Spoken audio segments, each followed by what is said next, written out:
अंकिता भंडारी हत्याकांड, एक ऐसा नाम जिसने पूरे उत्तराखंड को झकझोर कर रख दिया था। सबको लगा था कि ये केस अब बंद हो चुका है, इंसाफ मिल गया है और गुनहगार जेल में है। लेकिन हाल ही में सोशल मीडिया पर वायरल हुए कुछ वीडियोस ने इस कहानी में एक ऐसा राजनीतिक तूफान ला दिया है जिसकी किसी को उम्मीद नहीं थी। तो क्या जो सच हम जानते हैं वो अधूरा है?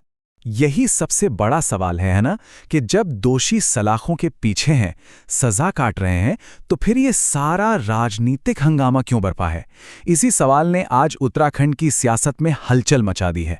चलिए इस पूरी उलझी हुई कहानी की परतें खोलते हैं और समझने की कोशिश करते हैं कि आखिर चल क्या रहा है। कहानी में सबसे बड़ा मोड़ आया अभी हाल ही में दिसंबर 2025 में, जब कुछ नए दावों ने इस मामले को जबरदस्त तरीके से फिर से सुर्खियों में ला दिया।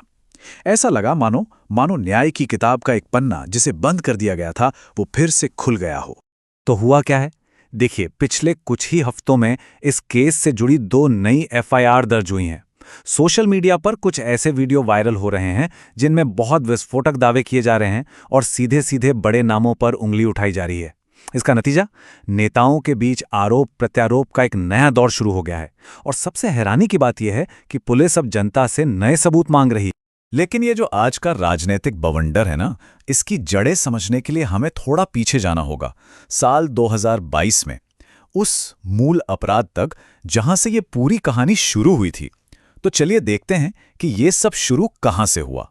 इस पूरी कहानी के केंद्र में है अंकिता भंडारी, सिर्फ 19 साल की एक लड़की जो उत्तराखंड के पौड़ी गढ़वाल से अपने सपनों को पूरा करने के लिए निकली थी। वो ऋषिकेश के पास बने वनंतरा रिजॉर्ट में रिसेप्शनिस्ट का काम करती थीं, एक ऐसी जगह जो उनके सपनों की नहीं बल्कि उनकी जिंदगी के दुखद अंत की वजह बन गई। और फिर सब कुछ बहुत तेजी से हुआ। 18 सितंबर 2022 को खबर आई कि अंकिता अपने रिजॉर्ट से लापता हैं।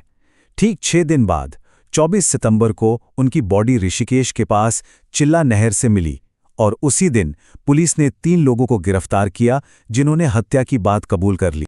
जब पुलिस की जांच आगे बढ़ी तो जो वजह सामने आई वो दिल दहला देने वाली थी।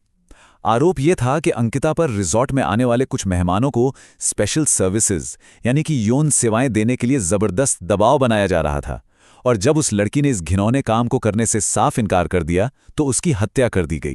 इस जघन्य अपराध के बाद मामला अदालत गया। मई 2025 में इस केस का फैसला भी आ गया और सबको लगा कि शायद यही इस दर्दनाक कहानी का अंत है, पर ऐसा हुआ नहीं।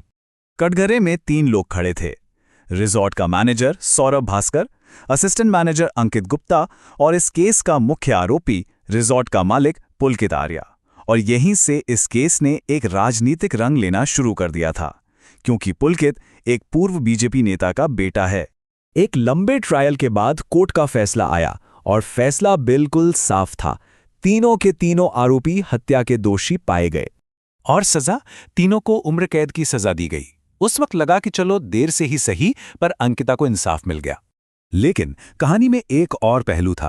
अंकिता के परिवार के लिए ये इंसाफ अधूरा था। वो अपनी बेटी के कातिलों के लिए फांसी यानी मौत की सजा चाहते थे। उनके लिए उम्र कैद काफी नहीं थी। तो अगर दोषी जेल में हैं, फैसला आ चुका है, तो फिर ये नया विवाद कहां से पैदा हो गया? इसका जवाब है इंटरनेट। कुछ नए वायरल दावों ने इस शांत पड़ चुके मामले में जैसे दोबारा आग लगा दी है। इस पूरे नए विवाद की शुरुआत की है अभिनेत्री उर्मिला सांवर ने। उन्होंने सोशल मीडिया पर कुछ वीडियो और ऑडियो क्लिप्स जारी किए हैं जिनमें यह दावा किया गया है कि इस जुर्म के पीछे कुछ बहुत बड़े, बहुत सीनियर राजनीतिक चेहरे भी शामिल थे। और यहीं पर आकर कहानी में असली टकराव पैदा होता है। एक तरफ है ये वायरल वीडियो जो एक बहुत बड़े पॉलिटिकल कवर अप की तरफ इशारा कर रहे हैं, और दूसरी तरफ है पुलिस जो आज भी कह रही है कि उनकी जांच बिल्कुल निष्पक्ष और पारदर्शी थी, और एक बीजेपी नेता जिनका नाम इन वीडियो में घसीटा जा रहा है, वो मानहानि का केस करने की धमकी दे रहे हैं। और जाहिर सी बात है, इस मामले ने तुरंत राजनीतिक रंग पकड़ लिया। विपक्षी पार्टी कांग्रेस ने बीजेपी के बेटी बचाओ नारे पर ही सवाल उठा दिए हैं। वहीं सत्ताधारी बीजेपी अब डिफेंसिव मोड में है और उनके नेता इन नए दावों को सिरे से खारिज कर रहे हैं। तो अब ये मामला सिर्फ एक हत्या का केस नहीं रह गया है। ये न्याय, राजनीति और सच्चाई के बीच एक लड़ाई बन चुका है, जहां हर कोई अपने अपने सच का दावा कर रहा है। तो अब हमारे सामने कुछ बहुत बड़े और मुश्किल सवाल हैं। क्या जो पहली जांच हुई थी उस पर कोई राजनीतिक दबाव था? क्या सोशल मीडिया पर किए गए दावों के आधार पर एक बंद हो चुके केस को फिर से कुरेदना सही है? और सबसे बड़ा सवाल, जब एक अदालत अपना फैसला दे चुकी है तो क्या पब्लिक की अदालत का फैसला उससे ऊपर हो सकता है? अंकिता भंडारी का केस हमें आज के दौर के एक बहुत बड़े सवाल के सामने लाके खड़ा कर देता है। इस वायरल दावों के युग में जहां सच और झूठ के बीच की लकीर बहुत धुंधली हो गई है, वहां इंसाफ की असली तलाश कहां खत्म होती है और राजनीतिक फायदा उठाने का खेल कहां से शुरू होता है? इस सवाल का जवाब मिलना अभी बाकी है और शायद यही इस पूरी कहानी की सबसे बड़ी ट्रेजेडी है।